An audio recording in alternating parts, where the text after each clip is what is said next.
जय श्री कृष्ण बंधुओं, आपका हमारे YouTube चैनल भक्ति की शक्ति में स्वागत है। आज मैं आपको आंवला नौमी की कथा सुनाने जा रही हूँ। अगर आपको यह कथा पसंद आए तो कमेंट में जय श्री कृष्ण जरूर लिखिए। साथ ही आप यदि मेरे चैनल पर नए हैं तो चैनल को सब्सक्राइब कीजिए और बेल आइकन को प्रेस कीजिए। कार्तिक मास की शुक्ल पक्ष की नौमी तिथि को आंवला नौमी का त्योहार मनाया जाता है। इसे अक्षय नौमी भी कहा जाता है। आज आंवला नौमी है। आज आंवले पेड़ की पूजा अर्चना की जाती है। धार्मिक मान्यताओं के अनुसार कार्तिक शुक्ल की नौमी तिथि को जो भी आंवला के पेड़ का पूजन करता है उसे भगवान विष्णु आरोग्य जीवन प्रदान करते हैं। साथ ही सुख सौभाग्य की भी प्राप्ति होती है। मान्यता है कि इस दिन किया गया जप तप दान इत्यादि वे सभी प्रकार के कष्टों से मुक्त करता है। आंवला नौमी के पूजा के दौरान इससे जुड़ी कथा जरूर सुनना या पढ़ना चाहिए, तभी अच्छा फल भक्तों को मिलता है। धार्मिक मान्यताओं के अनुसार इसी तिथि से द्वापर युग का प्रारंभ हुआ था। कहा जाता है इस दिन श्री कृष्ण वृंदावन छोड़कर गोकुल गए थे, इसलिए वृंदावन परिक्रमा का भी विशेष महत्व है। तो आइए सुनते हैं आंवला नौमी की कथा।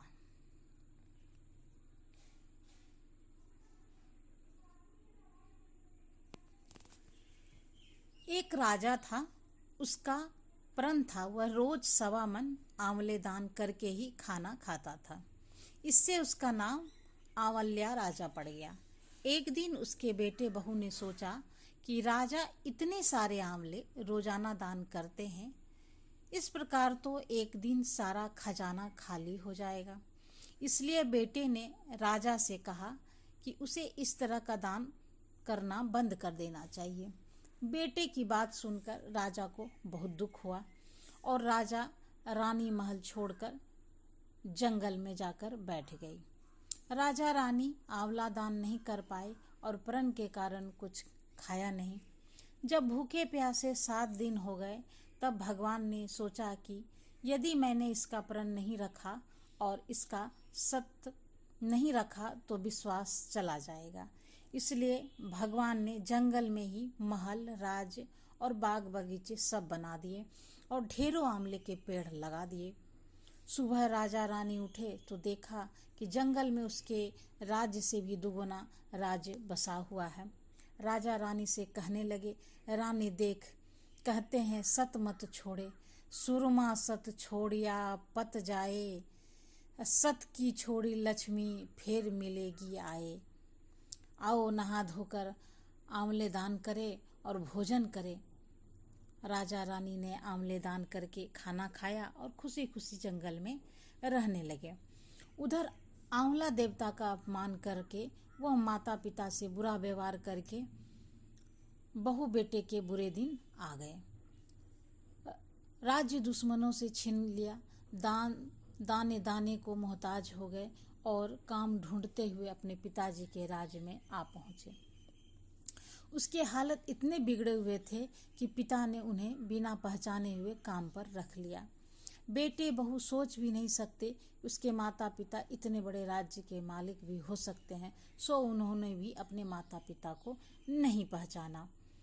एक दिन बहू ने सास के बाल गूंथते समय उसकी पीठ पर मस्सा देखा।